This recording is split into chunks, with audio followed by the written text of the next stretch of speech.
Bunga di Batu Cadas. Audiobook oleh Novel Silat. Jilid 8 Part 2. Namun tiba-tiba Ki Lurah Bausasra itu menjadi sangat gelisah. Dan dengan suara yang bergetar ia bertanya, "Tetapi Raden, apakah Raden akan menghadap Pamanda Pangeran Mangkubumi?" Juiring masih tetap berhati-hati, meskipun seakan-akan acuh tidak acuh saja ia menjawab, "Tidak Ki Lurah. Kami tidak akan menghadap Pamanda Pangeran Mangkubumi. Kami akan pergi kepada seorang sahabat Kiai Danatirta." Oh, Ki Lurah Bausasra menjadi semakin gelisah. Namun seperti tidak terjadi apapun juga Raden Juiring berkata, "Nah, sekarang kami akan minta diri. Sekali lagi kami minta maaf bahwa kami sudah mengganggu kalian. Tolong katakan kepada prajurit-prajuritmu, bahwa kita lupakan saja apa yang sudah terjadi dan apa yang sudah kita perbuat masing-masing." "Baik, baik Raden. Terima kasih atas kesempatan ini. Mudah-mudahan lain kali kami tidak membuat kesalahan. Nanti aku akan memerintahkan agar gawar lawe yang berwarna kuning itu tidak hanya disangkutkan pada lorong-lorong masuk ke dalam hutan ini, tetapi direntangkan di sekitar hutan yang menghadap ke jalan yang Raden lalui, agar orang lain nanti tidak terjebak dalam kesalahan yang sama seperti Raden yang tidak mengetahui bahwa hutan ini adalah hutan tertutup. Untunglah bahwa Raden memang berhak melakukannya. Jika terjadi atas orang lain, akibatnya akan tidak menyenangkan bagi orang itu, meskipun sebenarnya ia memang tidak bersalah." "Baiklah," berkata Raden Juiring, "aku minta diri." Buntal dan Arum pun kemudian minta diri pula kepada Ki Lurah Bausasra. Mereka pun kemudian diantar oleh Ki Lurah itu sampai ke halaman dan selanjutnya meninggalkan barak penjagaan prajurit Surakarta itu. Beberapa langkah kemudian, Buntal bertanya kepada Juiring, "Jadi, bukankah Ki Lurah Bausasra agaknya tidak berpihak kepada company, atau setidak-tidaknya tidak terlalu menjilat mereka?" "Mungkin sekali. Tetapi aku masih ragu-ragu. Kita tidak dapat berbuat tergesa-gesa terhadap orang yang belum kita kenal dengan baik. Mungkin Ki Lurah Bausasra sedang memancing kita. Tetapi menilik sikapnya, aku mempunyai dugaan bahwa sebenarnya ia tidak berpura-pura. Ternyata ia justru menjadi gelisah." "Kenapa justru gelisah?" "Ki Lurah Bausasra mengerti kalau aku adalah putra Ayahanda Ranakusuma. Dan Ki Lurah Bausasra pun tahu bagaimana sikap Ayahanda terhadap perkembangan keadaan kini." Buntal dan Arum mengangguk-anggukkan kepalanya. Agaknya Ki Lurah Bausasra menjadi gelisah, karena menurut dugaannya Raden Juiring pasti mempunyai sikap seperti ayahandanya. Tetapi mereka tidak mempersoalkannya lagi. Arum yang merasa tidak akan terganggu lagi di hutan tutupan itu mulai tertarik lagi pada gerumbul-gerumbul liar yang berserakan di antara pepohonan yang semakin lama semakin pepat. Dalam gerumbul itu tentu bersembunyi binatang buruan. "Kijang atau rusa," desisnya. "Atau harimau," sahut Buntal. "Apa salahnya seekor harimau?" "Tentu bukan harimau. Di sekitar tempat ini tentu tidak ada seekor harimau pun saat ini," desis Juiring. "Kenapa kau tahu?" beritanya Arum. "Lihat. Di sini banyak kera berkeliaran. Jika di daerah ini ada seekor harimau atau seekor ular yang besar, maka tentu tidak akan ada seekor kera pun yang tampak. Mereka akan menyisih jauh-jauh. Bahkan jika seekor ular besar sedang lapar dan mengikatkan ujung ekornya pada sebatang dahan yang besar, bukan saja tidak ada seekor kera pun yang tampak, tetapi juga burung-burung akan berterbangan pergi. Apabila arah angin tepat bertiup ke arah kita, maka kita akan mencium bau yang langu. Kau mengetahui banyak tentang hutan dan perburuan, aku dahulu sering ikut berburu seperti Adinda Rudira. Tetapi kemampuan berburu Adinda Rudira berkembang karena ia kemudian mendapat kesempatan untuk pergi berburu sendiri dengan beberapa orang pengiring. Tetapi aku kemudian mendapat kesempatan lain. Mempelajari olah kanuragan, kajian serta ilmu pergaulan dan tata pemerintahan dari Kiai Danatirta, meskipun Adinda Rudira pasti juga mendapat dari orang lain." Buntal dan Arum mengangguk-angguk. Tanpa mereka sadari mereka merasakan betapa pahitnya perasaan Raden Juiring, karena ia telah tersisih dari lingkungan keluarganya, apapun alasannya. Namun sejenak kemudian perhatian Arum telah tertuju kepada hutan di sekitarnya. Jika Juiring dan Buntal setiap kali tidak mencegahnya, maka ia pasti sudah berlari-larian di antara semak-semak yang lebat. "Ada beberapa kemungkinan Arum," berkata Juiring, "kau bukannya berburu, tetapi diburu oleh binatang liar atau tersesat. Mungkin aku dapat tersesat.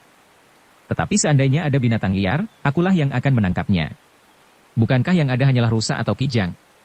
Bukankah di sini tidak ada harimau? Bahkan seandainya ada harimau sekalipun aku tidak takut. Aku dapat memanjat dan membunuhnya dengan pisau-pisau ini. Bukan seekor harimau Arum. Tetapi yang paling berbahaya bagi pemburu adalah ular kecil yang berbisa. Hanya orang-orang tertentu sajalah yang dapat mengobati gigitan ular weling, welang atau bandotan. Tetapi tidak kalah bahayanya adalah serangga-serangga yang berbisa. Laba-laba biru atau lebah kendit, yang bergaris putih di pinggangnya yang ramping." Arum mengerutkan keningnya. Namun kemudian sambil memberengut ia berkata, kau membohongi aku. Aku percaya kalau di hutan ini banyak ular berbisa. Tetapi tidak dengan serangga-serangga semacam itu. Sebaiknya kau mempercayainya Arum, berkata Buntal. Kakang Juiring mempunyai pengalaman dan pengenalan atas hutan ini dan barangkali di hutan-hutan yang lain. Arum tidak menjawab. Tetapi wajahnya menjadi gelap. Dan tiba-tiba saja ia berkata, kita keluar dari hutan ini. Jika kita bertemu dengan peronda yang lain lagi, yang belum mengetahui tentang kita, maka kita harus berurusan lagi dengan mereka, dan lurah itu akan memaksa lagi aku membuka baju. Juiring dan Buntal tersenyum. Kalian menertawakan aku? Mereka tidak tahu Arum. Justru karena itu membuktikan bahwa kau pantas berpakaian seperti seorang laki-laki, sahut Buntal. Arum tidak menjawab. Tetapi ia berjalan lebih cepat. Lagi mendahului kedua saudara seperguruannya. Demikianlah akhirnya mereka pun keluar dari hutan tertutup itu. Mereka berjalan menyusur jalan sempit di pinggir hutan itu. Dan sebenarnya lah mereka di beberapa tempat melihat gawar lawe berwarna kuning sebagai pertanda bahwa hutan itu adalah hutan tertutup.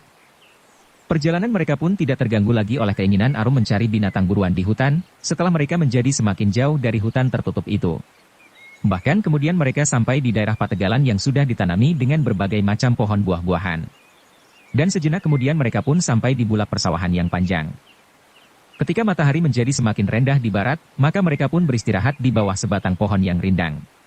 Namun mereka sama sekali masih belum dapat duduk dengan tenang, karena Sukawati masih cukup jauh.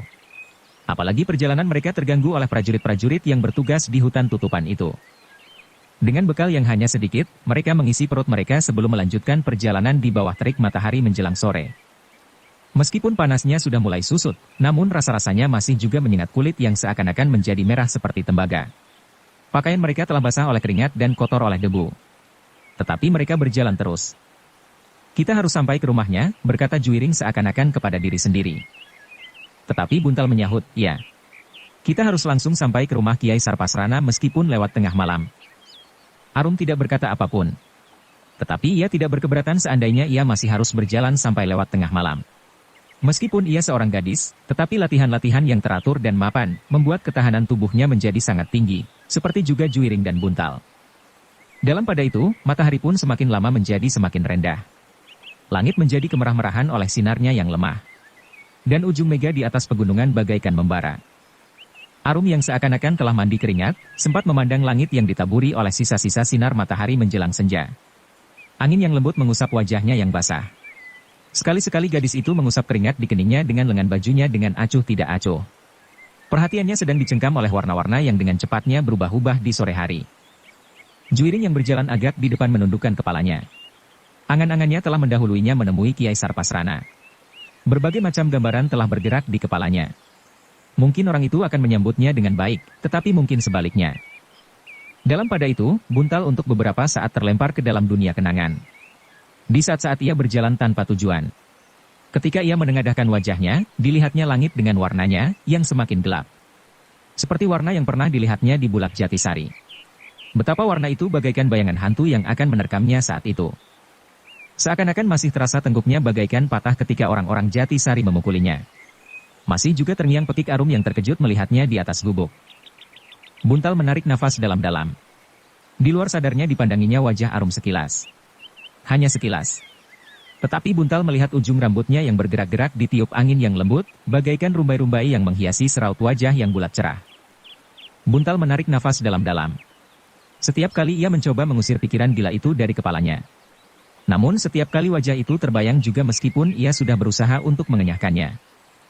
Kenapa aku harus membayangkan wajahnya? Buntal membentak dirinya sendiri di dalam hati, anak itu ada di sini. Aku dapat memandanginya sepuas-puasnya. Bukan sekedar bayangan di dalam angan-angan. Buntal terkejut ketika ia mendengar suara Juiring, di malam hari, lebih sulit bagi kita untuk menemukan rumah Kiai Sarpasrana. Sejenak Buntal tergagap. Namun ia pun kemudian menjawab, ya. Tidak ada tempat untuk bertanya. Mungkin di gardu-gardu perondaan, sahut Arum. Juiring mengangguk-angguk. Katanya, ada dua kemungkinan. Di gardu-gardu peronda kita akan mendapat petunjuk, atau justru dicurigai dalam keadaan seperti sekarang ini. Ya, Buntal menyahut, kita dapat dicurigai seperti prajurit-prajurit itu mencurigai kita. Agaknya saat ini adalah saat saling curiga mencurigai di antara sesama orang Surakarta dan wilayahnya. Ya. Kedatangan orang-orang asing itulah yang telah mengguncangkan sendi-sendi kehidupan di Surakarta. Juiring berhenti sejenak. Lalu, apakah kalian sependapat? Apabila kita teruskan perjalanan kita sampai ke Sukawati malam ini, meskipun sampai jauh dan bahkan lewat tengah malam? Tetapi baru besok pagi-pagi kita mencari rumah Kiai Sarpasrana. Tetapi Arum menggelengkan kepalanya, kita sampai ke rumahnya malam ini. Jika kita menunggu dimanapun juga, masih akan ada kemungkinan-kemungkinan lain yang dapat terjadi. Buntal menganggukkan kepalanya, ya. Tentu di daerah Sukawati peronda-peronda selalu nganglang hampir setiap saat. Lebih baik kita berterus terang kepada mereka. Juiring mengangguk-angguk pula. Katanya, baiklah. Kita akan berusaha untuk menemukan rumah itu. Ketiga anak muda itu pun kemudian terdiam sejenak. Sementara langit menjadi buram dan ujung pegunungan telah menjadi pudar.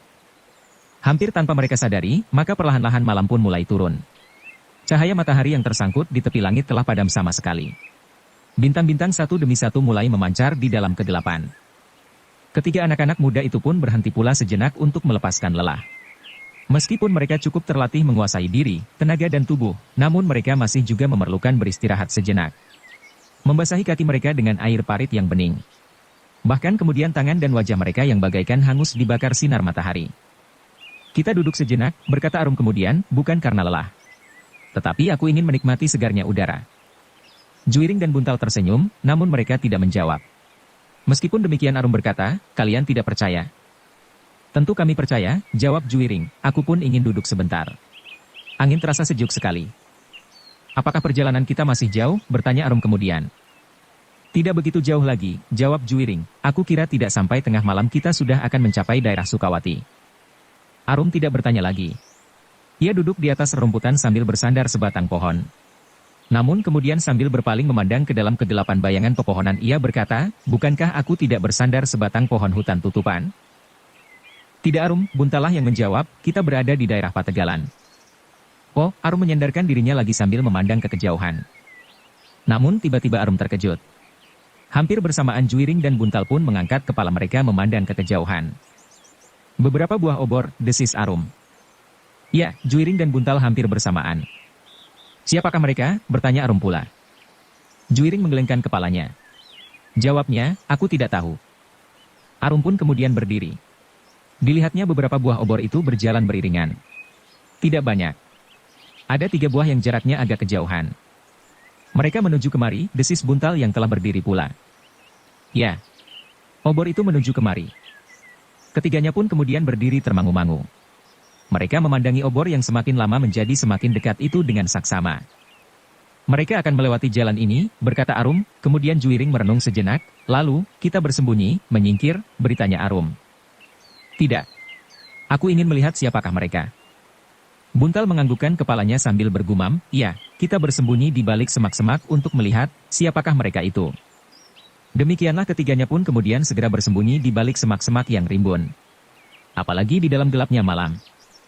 Hati-hatilah, jangan menimbulkan suara apapun yang dapat menarik perhatian mereka, berkata Juiring. Kedua adik-adik seperguruannya itu tidak menjawab. Tetapi mereka menyadari bahwa apabila mereka membuat kesalahan, maka akibatnya tidak dapat dibayangkan karena mereka tidak mengetahui siapakah yang akan lewat itu. Arum yang telah mendapat pengalaman dari kesulitan yang dialaminya di hutan tertutup itu pun menjadi agak berhati-hati. Apalagi apabila mereka berhadapan dengan orang-orang yang sama sekali tidak diketahuinya. Mungkin perampok-perampok, mungkin prajurit-prajurit yang sedang mengejar perampok atau mencari apapun, tetapi mungkin juga orang-orang asing yang kadang-kadang dapat menjadi buas menghadapi gadis-gadis, seperti cerita yang pernah didengarnya. Bahkan ketika obor-obor itu menjadi semakin dekat, Arum telah menahan nafasnya, agar tidak terdengar oleh orang-orang yang kemudian lewat di jalan di pinggir Pategalan itu. Ketiga anak-anak muda itu pun kemudian memperhatikan sebuah iring-iringan yang mendebarkan jantung. Sebagian terbesar dari mereka adalah laki-laki bersenjata. Bahkan ada di antara mereka yang berpakaian seperti prajurit Surakarta. Sedang di bagian tengah dari iring-iringan itu, adalah beberapa orang perempuan dan bahkan anak-anak. Hampir saja Arum membuka mulutnya untuk bertanya kepada Buntal yang ada di sebelahnya. Untunglah bahwa ia segera sadar sehingga niatnya itu pun diurungkannya. Namun yang paling tegang dari ketiga anak-anak muda itu adalah Juiring. Di bawah cahaya obor yang menerangi terutama di bagian perempuan dan anak-anak itu, dilihatnya seorang yang pernah dikenalnya. Sejenak ketiganya seakan-akan telah membeku. Tetapi dengan demikian mereka berhasil tidak menarik perhatian orang-orang yang lewat beberapa langkah saja di hadapan mereka. Baru ketika iring-iringan itu sudah lewat agak jauh, ketiga anak-anak muda itu bangkit dari persembunyiannya, perlahan-lahan mereka bergeser maju. Dengan hati-hati mereka menyusup di antara semak-semak dan muncul di jalan yang baru saja dilalui oleh iring-iringan yang mendebarkan jantung itu. "Siapakah mereka?" desis Arum. Buntal menggelengkan kepalanya. Katanya, "Aku tidak tahu." "Apakah belum ada orang yang kau kenal sama sekali?" Sekali lagi Buntal menggeleng. Katanya, "Belum. Aku belum pernah mengenal mereka." Arum menarik nafas dalam-dalam. Tetapi ketika ia berpaling kepada Juiring, dilihatnya di dalam kesuraman malam, anak muda itu merenung. "Apakah ada yang kau kenal?" bertanya Arum kepada Juiring. Juiring tidak segera menjawab. Ia masih memandang cahaya obor di kejauhan yang seakan-akan bagaikan seberkas bara yang berterbangan di dalam gelapnya malam. Bahkan Arum berdesis seperti kepada diri sendiri, seperti beberapa ekor burung kemamang. Juiring mengangguk-angguk. Katanya kemudian, "Seakan-akan aku pernah mengenainya, salah seorang dari mereka." "Siapa?" bertanya Buntal dan Arum hampir bersamaan. "Yang berjalan di luar iring-iringan." Kebetulan saja ia melintas di sebelah obor yang ada di depan perempuan dan anak-anak itu. "Ya, siapa?" Arum tidak sabar. "Juga seorang bangsawan." "Bangsawan? Siapa? Raden Rudira? Atau siapa? Laki-laki atau perempuan?" bertanya Arum. Juiring masih belum menjawab, sehingga Arum mendesaknya lagi. "Yang kau maksudkan seorang laki-laki atau seorang perempuan?" "Seorang laki-laki," desis Juiring. "Namanya?" "Tentu ia mempunyai nama." "Raden Mas Said." "Raden Mas Said," Arum dan Buntal mengulang. "Siapakah Raden Mas Said itu?" bertanya Buntal. Juiring menarik nafas dalam-dalam. Katanya, "Aku tidak yakin, apakah aku benar. Tetapi jika benar ia Raden Mas Said, maka ia adalah putranda Paman Arya Mangkunegara, tetapi apakah yang dilakukannya dengan perempuan dan anak-anak itu? Aku tidak tahu pasti. Tetapi menilik sikapnya, apabila ia benar-benar Raden Mas Said, maka ia pasti sedang menyingkir dari Surakarta. Laki-laki bersenjata itu adalah pasukannya dan perempuan itu pasti keluarga mereka. Sikap Pamanda Arya Mangkunegara pun sudah jelas bagi Surakarta." Buntal menarik nafas dalam-dalam. Sambil mengangguk-anggukan kepalanya ia berkata, ternyata bahwa Surakarta benar-benar terbelah. Bahkan keluarga Ranakusuma pun terbelah, lebih dari itu Buntal. Banyak di antara para bangsawan yang hatinya sendiri terbelah. Penuh keraguan-raguan dan tidak menentu. Bahkan tidak tahu apa yang sedang dilakukannya. Buntal mengangguk-anggukan kepalanya. Ia dapat membayangkan betapa kacaunya sikap para bangsawan dan pimpinan pemerintahan di Surakarta. Prasangka, curiga-mencurigai, dan saling memfitnah. Setiap orang dapat menanggapi keadaan sesuai dengan kepentingan masing-masing. Tetapi bahwa api mulai berkobar di Surakarta, agaknya sudah tidak dapat diingkari lagi. Dalam pada itu Arum pun kemudian bertanya, "Lalu apa yang harus kita lakukan?" "Sementara ini tidak berbuat apa-apa," berkata Raden Juiring, "kita melanjutkan perjalanan. Malam ini kita akan menemukan rumah Kiai Sarpasrana.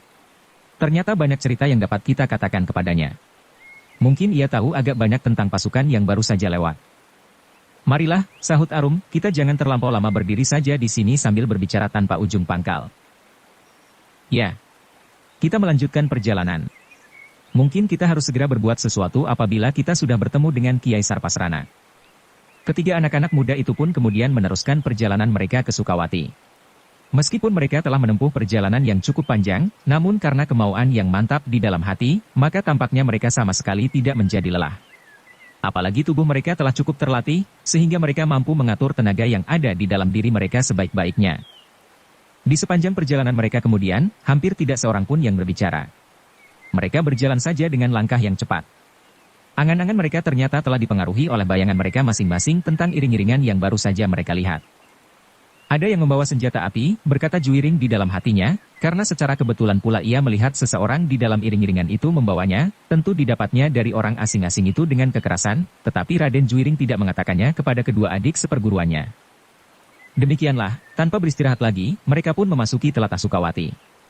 Karena itu, mereka menjadi semakin berhati-hati. Sukawati agak berbeda dari padukuhannya.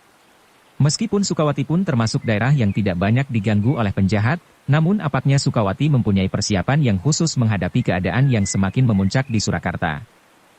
Apalagi mereka pun sadar, bahwa banyak orang-orang di Sukawati yang memiliki kelebihan dari orang kebanyakan, sehingga apabila mereka kurang berhati-hati, maka mereka akan terjerumus ke dalam kesulitan.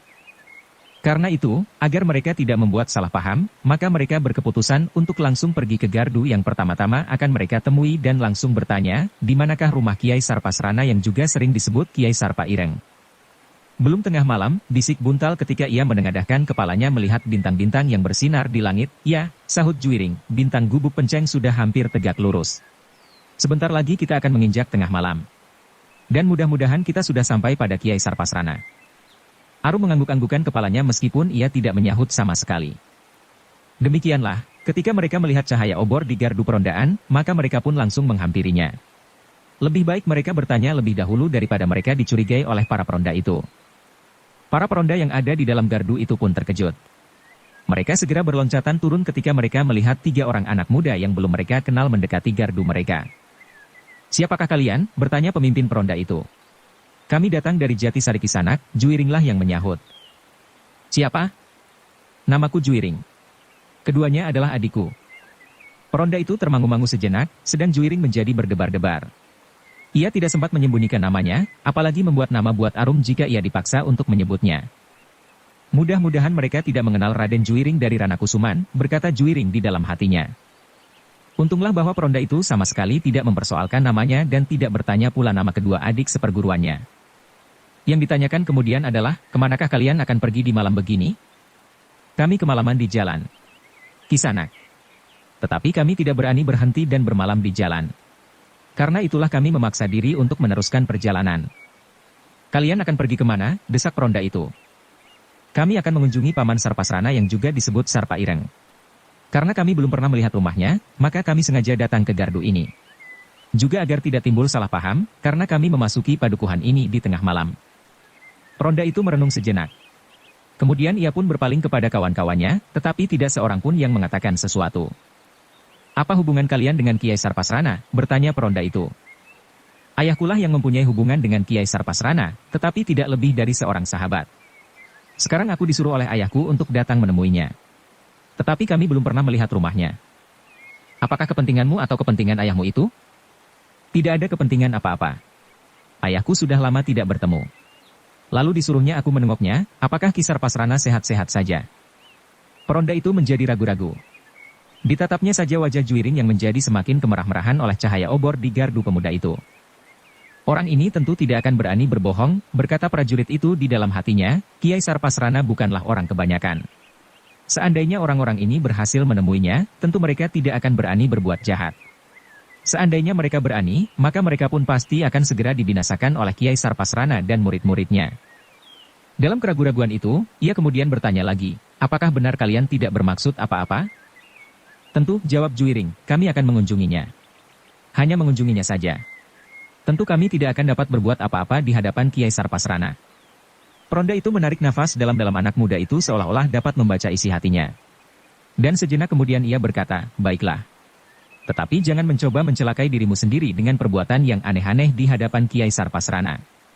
Jika kalian berbuat sesuatu yang tidak menyenangkan hatinya, maka kalian pasti akan menyesal, karena Kiai Sarpasrana adalah orang yang keras.